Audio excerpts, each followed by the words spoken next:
अस्सलाम वालेकुम। आज मैं आपको बताऊंगा बॉयलर पे ट्यूब लीक सेंसर डिवाइस जो लगी होते हैं HMI से हम किस तरह उसकी सेल्फ़ टेस्टिंग करते हैं।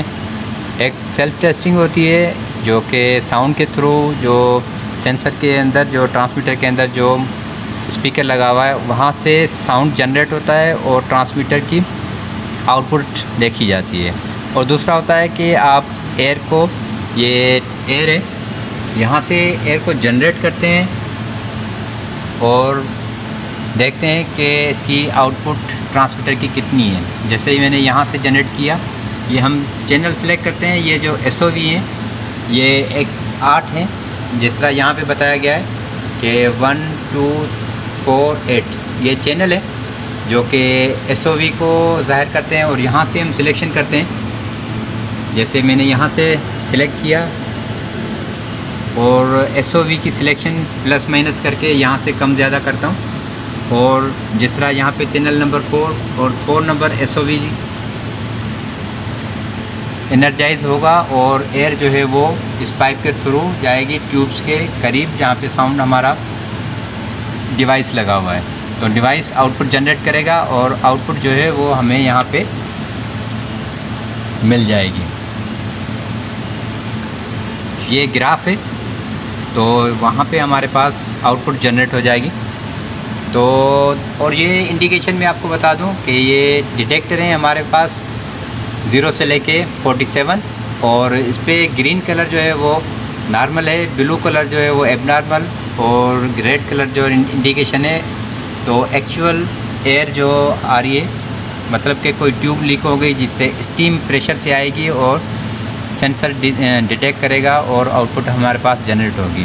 तो इस पर सेल्फ़ टेस्टिंग है। जिस तरह ये सेल्फ़ टेस्टिंग मैं आपको दिखा देता हूँ कि सेल्फ़ टेस्टिंग को मैं प्रेस करूँगा और ये आउटपुट जनरेट होना शुरू हो जाएगी। हर एक डिटेक्टर पे जो है वो नंबर वाइज एक पल्स जनरेट होगी जो कि माइक को, जो स्पीकर को ऑन कराएगी और स्पीकर अपना साउंड एक जनरेट करेगा और हमारे पास यहाँ पे इंडिकेशन एक ग्राफ में आती जाएगी। तो अगर किसी ग्राफ में इंडिकेशन नहीं आई, इसका मतलब कि इसका साउंड सेंसर सही नहीं है या एक्चुअल जो डायाफ्राम है वो डिटेक्ट नहीं कर रहा। तो दोनों मसले हो सकते हैं। हो सकता है कि एक्चुअल स्पीकर जो है वो ख़राब है या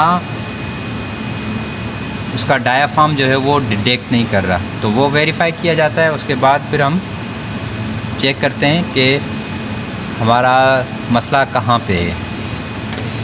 तो मैंने आपको ये बताया, इसमें रियल टाइम में जाएंगे और यहाँ पे सेल्फ टेस्ट करेंगे और उसके बाद 1 बाय 1 सारे टेस्ट होते जाएंगे। उसके बाद आप जब नॉर्मल करेंगे तो एक्चुअल वैल्यू जो है वो आती जाएगी, जो एक्चुअल वैल्यू होगी। तो जैसे मैं दोबारा कर लेता हूँ, दिखाता हूँ आपको कि ये मैंने जनरेट किया और मैं कर देता हूँ दोबारा इसे नॉर्मल और आपको दिखाऊंगा कि वैल्यू अभी इससे आगे जब मैंने सेल्फ़ टेस्टिंग रोक दी तो उसके बाद ये नॉर्मल वैल्यू जो है वो जनरेट होगी, ट्रांसमीटर की आउटपुट जनरेट होगी और ट्रांसमीटर की वैल्यू यहाँ से ग्राफ पे आएगी। अगर जिस तरह ये रेड इंडिकेशन ज़्यादा टाइम रहती है तो यहाँ पे ये जो वैल्यूज़ हैं ये हमारे पास रेड में आ जाएंगे और हमें पता चल जाएगा कि इस पे फॉल्ट है। और एबनॉर्मल मतलब कि अगर डिवाइस में कोई फॉल्ट है, डिवाइस आउटपुट सही जनरेट नहीं कर रही, तो यहाँ पे एबनॉर्मल इंडिकेशन ब्लू हो जाएगी और जिससे हमारे पास एक ग्राफ तक वैल्यू आएगी। तो वो वैल्यू हमारी फॉल्ट में ज़ाहिर होगी और यहाँ पे ब्लू कलर आ जाएगा। अब ये देखें कि ये नॉर्मल होता जा रहा है, जो एक्चुअल डिटेक्शन है वो आ रही है। तो एक्चुअल ग्राफ अभी बन रहा है।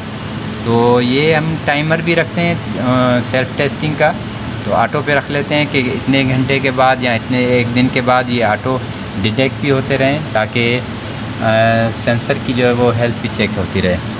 हम बात कर रहे हैं बॉयलर पे लीक डिटेक्शन डिवाइस जो कि ट्यूब्स की। अगर बॉयलर की ट्यूब कोई डैमेज हो जाती है, कोई पंचर हो जाती है, लीक हो जाती है, ब्रेक हो जाती है, तो जो स्टीम बाहर निकलेगी और उसका साउंड जनरेट होगा। तो ये डिटेक्टर जो है वो डिटेक्ट करेगा और हमें पता चल जाएगा कि बॉयलर की ये जो ट्यूब है वो इस साइड की ट्यूब ब्रेक हुई है, डैमेज हुई है, जिसकी वजह से हमारे पास इंडिकेशन आ रही है। मैं हूँ फैसल अहमद और आप देख रहे हैं इंस्ट्रूमेंट एक्सपर्ट चैनल। अल्लाह हाफिज़।